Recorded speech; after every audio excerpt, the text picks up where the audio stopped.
ರಾಷ್ಟ್ರ ಸಂವಿಧಾನಕ್ಕೆ ನೀನೆ ಶಿಲ್ಪಿಯು, ನೀನೆ ಕಲಿಸಿಕೊಟ್ಟೆ ಸಮಾನತೆಯನ್ನು.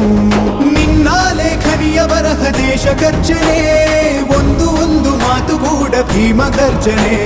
ನಾಯಕ ನೀನು ಭೀಮರ ಮಹಾನಾಯಕ ನೀನು.